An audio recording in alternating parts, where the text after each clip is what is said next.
परम प्रेमय श्री श्री ठाकुर मोर जगत जननी श्री श्री लक्ष्मी माँ परम पूज्यपाद श्री श्री बड़दा परम पूज्यपाद श्री श्री दादा आजिर भरोसा आचार्य देव ठाकुर परिवार का सभी समस्त के चरण में मेरा अनंत कटी प्रणाम। आप लोगों के सामने आज आलोचना करूंगा पूज्यपाद बावायदा श्री श्री आचार्य देव के जीवन वर्धन संदेश। ये संदेश आपका लिखना था जो बावायदा पूज्यपाद बावायदा की त्रिपुरा परिक्रमा के दौरान 7 अगस्त 2019 में ये लिखा हुआ था।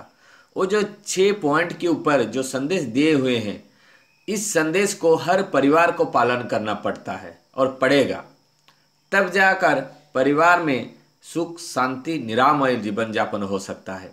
इसीलिए पहला उनका बात था इष्टभूति के ऊपर। इष्टभूति परायण होकर परिवार अपने घर में सामर्थ्य अनुसार ठाकुर सिंहासन सुंदर तरह से रखेंगे।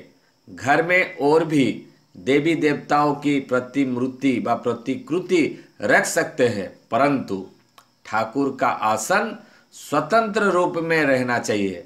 सर्व अवस्था में ठाकुर ही एक और अद्वितीय है। इसी भावना को हमारे मन में जीवित रखना चाहिए। द्वितीय पॉइंट था आचार्य देव का, प्रत्येक दीक्षित परिवार में श्री ठाकुर के ग्रंथ आदि को रखना चाहिए एवं उन सबों का नियमित पाठ करने की जरूरत है।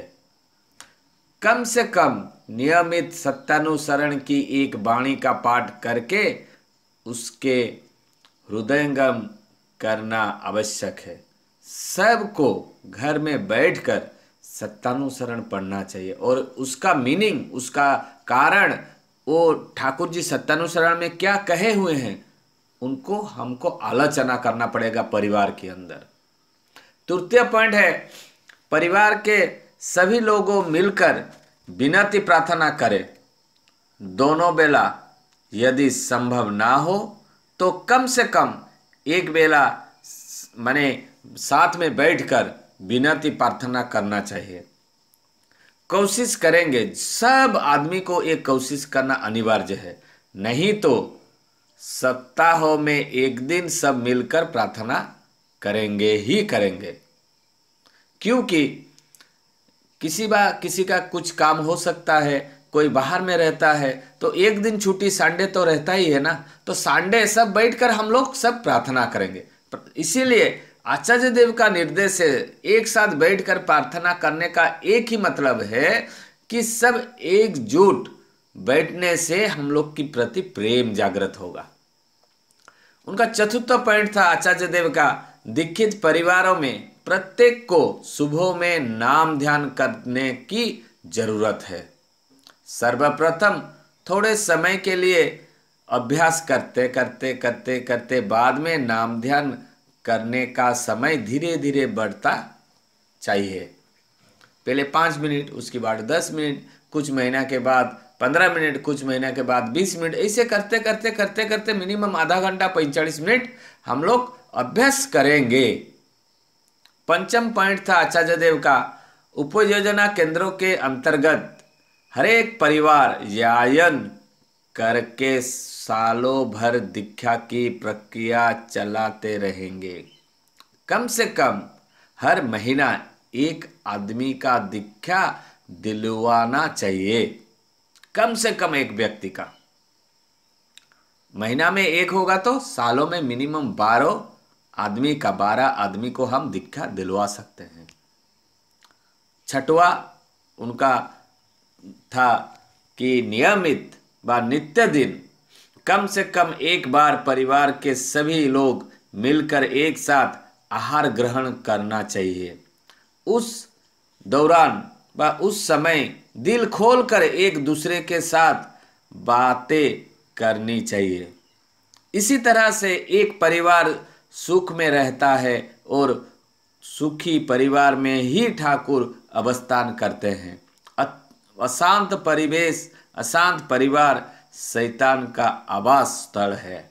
इसीलिए एक साथ यदि बैठकर हम लोग खाना खाएंगे तो हम लोग के अंदर जो बातें रहता है, अंदर में घुटन सा लगता है बातें, वो भी खुलकर हम बता सकते हैं गुरुजन आदमी को, तो बताने के बाद उसका समाधान हो जाता है।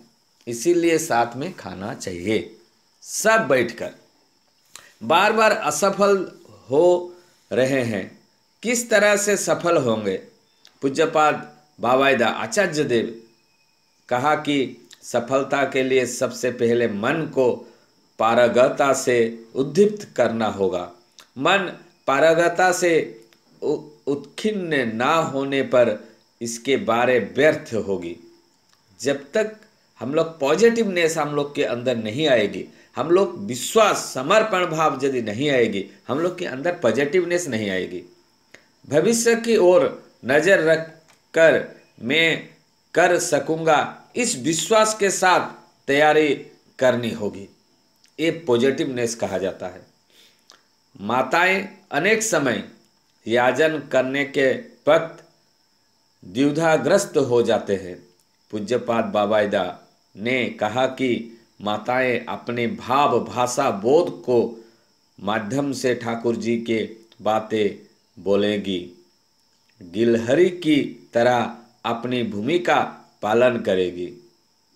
यही संदेश पूज्यपाद बाबाईदा आचार्य देव का था।